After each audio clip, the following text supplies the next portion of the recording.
between Argentina and Japan. Teams not out on the arena as yet. Andy Harper is with me. Andy, just a little bit concerned, well, one concern about Argentina perhaps is the fact that Gabriel Batistuta, Daniel Passarella, the coach, openly admits that he knows absolutely nothing about Japan. He's never played them. He's never watched their videos or anything. I mean, should that be a concern? Well, I'd reckon it's an amazing thing to confess on the eve of, well, coming into a World Cup game, and underestimating any opponent has proven fatal in the past for many of the big nations, and Argentina had better watch themselves. In particular, I imagine the Japanese are going to try and avoid the spine of the Argentina side and go down the flanks with their very fast wingbacks, Naruhashi number 2 and Soma on the left number 3.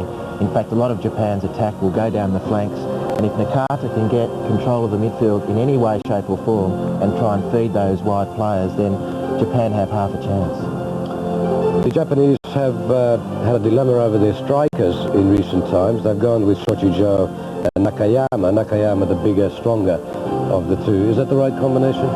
Well, it remains to be seen, doesn't it? As we said before, they've only scored 3 goals between them in qualifying. Their top scorer is not there in the squad at all, and the second top scorer, Wagner Lopez, whom I would have fancied against a South American opponent, being of Brazilian background, is sitting on the bench, and it wouldn't surprise if he comes on at some stage. Andy, thank you. Let's go to the anthems, and then our commentator will be Gary Bloom.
Apart from the opening match of this World Cup, today's game here in Toulouse has seen the biggest clamour for tickets. The FIFA president João Havelange is here, so too are thousands of fans from both countries. Hundreds of Japanese supporters who've made the longest journey of all the World Cup supporters are paying anywhere between 50 and 100 times face value for tickets as World Cup debutants Japan face the second favourites Argentina. We have a Dutch official, a very experienced Dutch official as well, who'll take charge of this game. They've been arriving in Toulouse overnight and early this morning. The railway station and centre of the town absolutely awash with Japanese supporters. Let's check on the teams, and apart from the right back Vivas, who deputises for the injured Chamot. This is a full-strength Argentina side. 10 of this starting 11 beat Brazil in a friendly game in the Maracanã, with Claudio Lopez scoring the only goal. He's partnered in attack by Gabriel Batistuta, one of the favourites to win the Golden Boot award for the leading goal scorer in this competition. Japan's star player is their number 8, Nakata, who says he'd like to play in Spain next season, and probably will. Ihara's overcome a knee injury to lock horns with Gabriel Batistuta.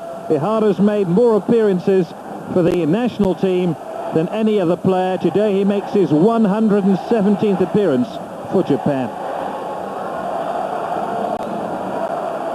Plenty will want to say, I was there when Japan made their bow at their first World Cup. They'll definitely be there in 4 years' time, and along with South Korea they'll host the tournament. But with the introduction of the J-League in Japan, Japanese football has been making steady strides towards this day when Japan walk on the biggest stage of all in world football. Confirmation of the Argentine substitutes, including Hernan Crespo, who picked up an injury and wasn't in contention.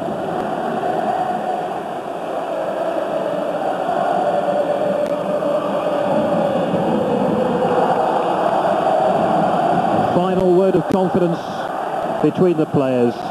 And Nakata, the gingerhead midfield player for Japan, is ready to walk on the biggest stage he's ever played on.